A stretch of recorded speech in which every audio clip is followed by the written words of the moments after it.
there's lots of really interesting dance animations, and I'll try and dig out a few for reference. And anybody also you sort of, who did you say? Ryan Woodward. The animation's called 4 of You. 4 of You. Force of You. He also, just the way he also just draws characters, he also does a lot of perspective outside of dancing. So you know those like looking glasses you get on hotel doors sometimes, which really like sphereize the characters. He also does a lot of that as well. Force of You. It's called Fort of You. Fort. As in thinking. As in thinking. Thought. Yeah, Thought of You. Okay. Oh. Sorry, Forgive me and my Americanness. I'm sorry. I do apologize if I didn't make that clear. Got the Welsh tea. Yeah.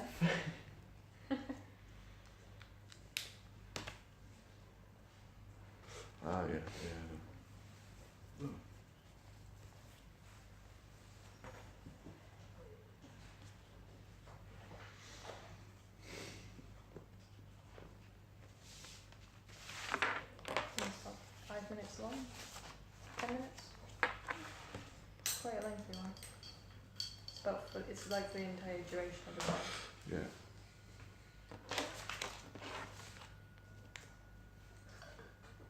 There's another one I was looking at on Vimeo recently.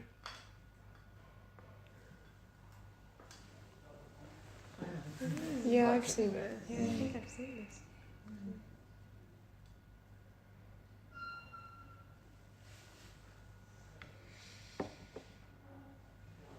He also animated a Google logo a long time as well, which is why you might have also seen his work. Yeah. There's a really interesting one. Yeah, like 2 or 3 Yeah, years the ago, one wasn't where it? it's like Yeah. this and all these different shapes, yeah.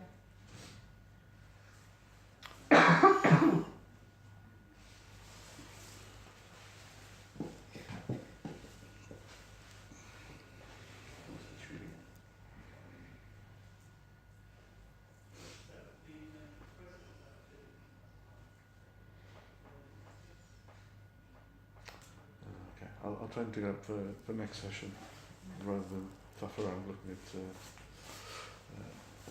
stuff on here. Okay, great.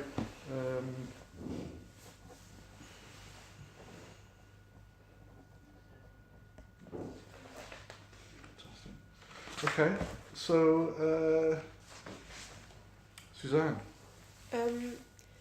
So what I wanted to do was a photographic documentation of student life. Yeah. As kind of, you know, those posters that you see of a group of multicultural young adults laughing together in a field, and that's like the university advertisements of what it's like to be at uni. It's kind of a satire piece mocking those. Yeah. So, and there's this photographer that I follow, Sean Davey, who did this really beautiful photo book project, following her daughter called Looking for Alice, who's got Down syndrome, and she was struggling to love her daughter, so she photographed her in this really beautiful way, and she used it as like a vehicle to grow to love her daughter. And the style in which she's collected her images is kind of the way I want to go with how I want to do this. Okay. Can you reference it? Yeah, I've got some stuff on I think they made a film of that, Looking for Alice. Oh really? Yeah. I haven't seen that. I have heard that before.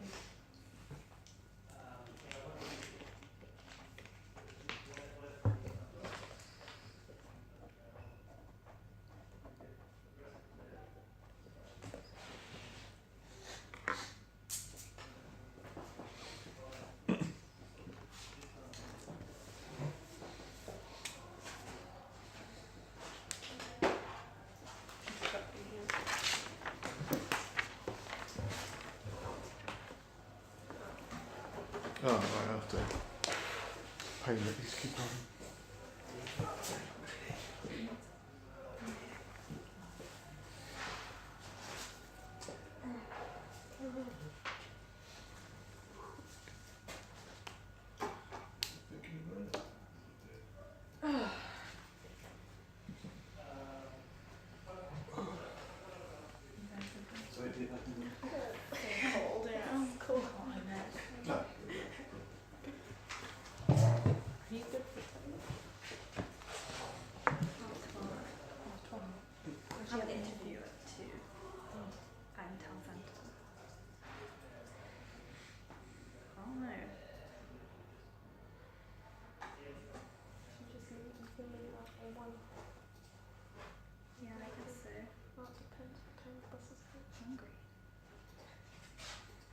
So like, this is Sean Davies' work of her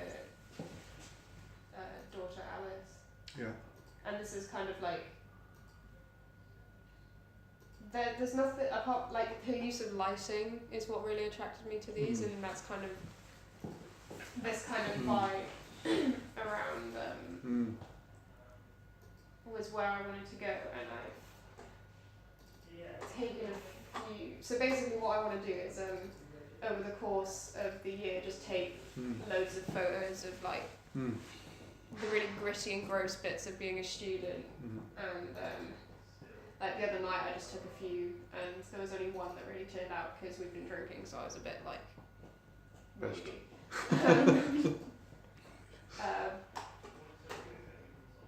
And I'm not really sure whether I want to use colour or black and white yet, so I've got two versions of this one where I've edited like with colour and without.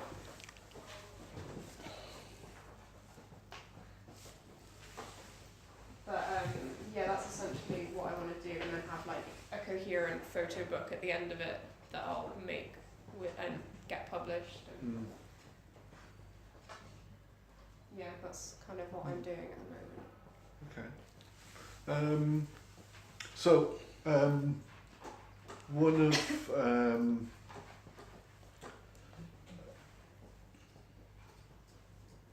mean, one of the issues that you'll have, specifically looking at kind of documenting student life and stuff, is the issue of ethics. Yes, I've emailed Steve Thompson Yeah. about that, and I've got like a form, and we've been back and forth about. Yeah. all Okay. of So that discussion is happening. But Yeah. I mean, when you're talking about this idea of kind of the kind of grunginess, and you know, I mean, it's possible to communicate those ideas in terms of looking at the detail.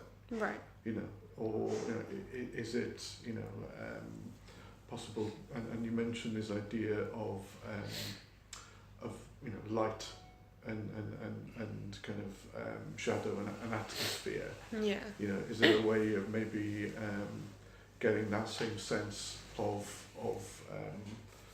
that world by shifting focus and framing differently, maybe?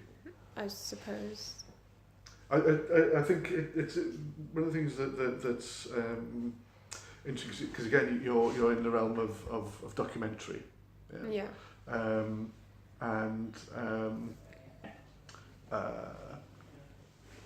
But we're doing a documentary project in animation, and there's a really interesting debate about the idea of sort of animation and documentary, because animation, you know, documentary traditionally is pointing the camera Yeah. and, you know, capturing reality, you know, and reflecting Yeah. reality.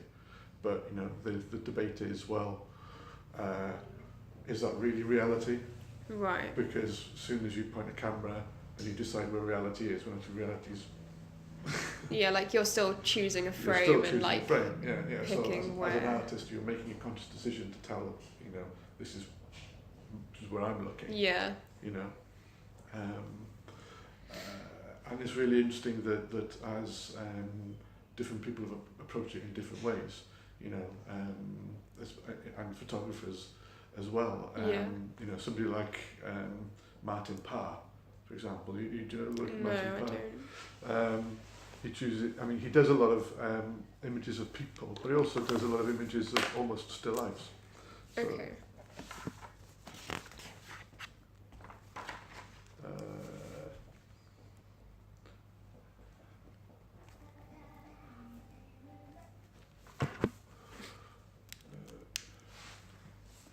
what was that? I don't know. Yeah, so he did a whole book about food and images of you know, he has a fascination with kind of you know, seaside and kind of the garishness and the kind of, you know, the detail of everyday life. Yeah. You know, Okay. contrasting, you know, details. Yeah. You know, so again, it's kind of about framing, you know, and because I wonder whether there's a way of, because you know that the whole ethics thing, you need to find a way of accommodating your ambition within a certain, but actually that, you know, that might actually give you a creative solution as well. Yeah. You know, so you know, it may be that it's looking at framing some of the details, yeah, and either, you know, if for example you were thinking about documenting like that, the image that you showed of an evening, Yeah. you know, could you look at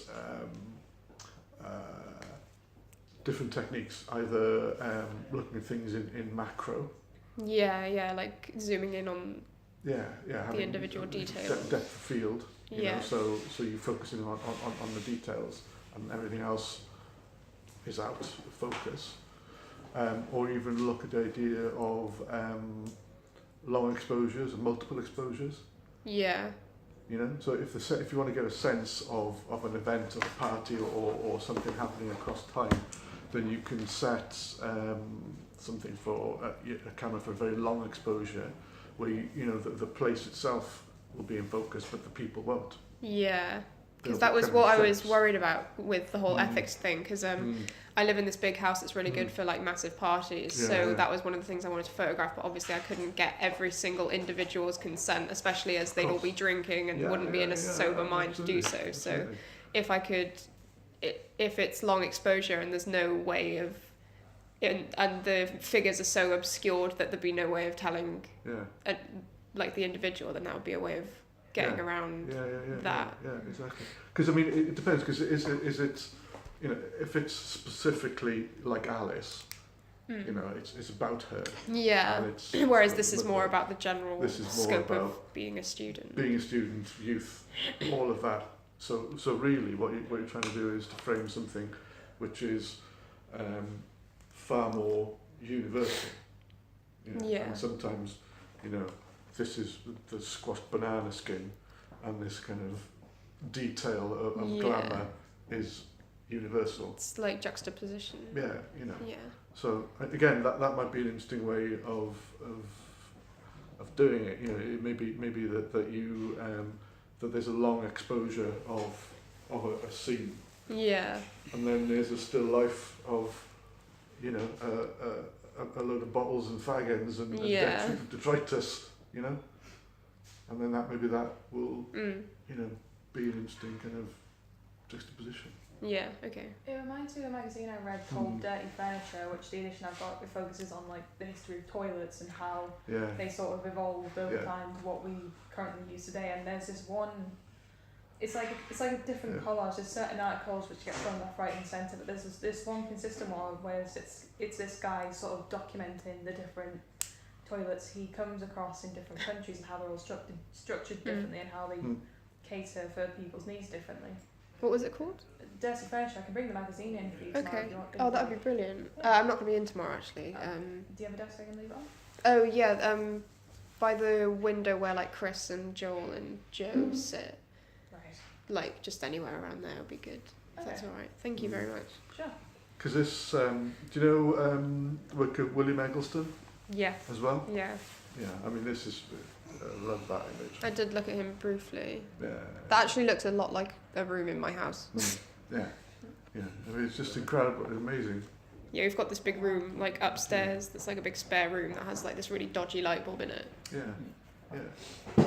Yeah. So maybe it's an investigation of the space as well, and people, you know, Like the kind of spaces that students live in, because there is a very specific kind of idea of a student house as well. Yeah. Yeah. So you know, the exactly. So this sense of place, and also,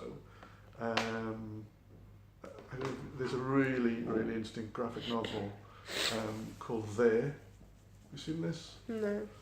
It's brilliant. Just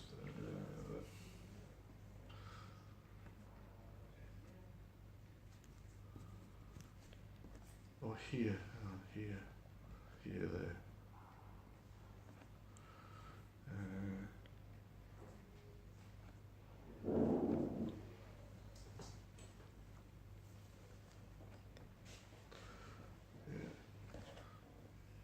It's a beautiful book, and I'm trying to get it, but it's a house, but seen as if it's like been time sliced.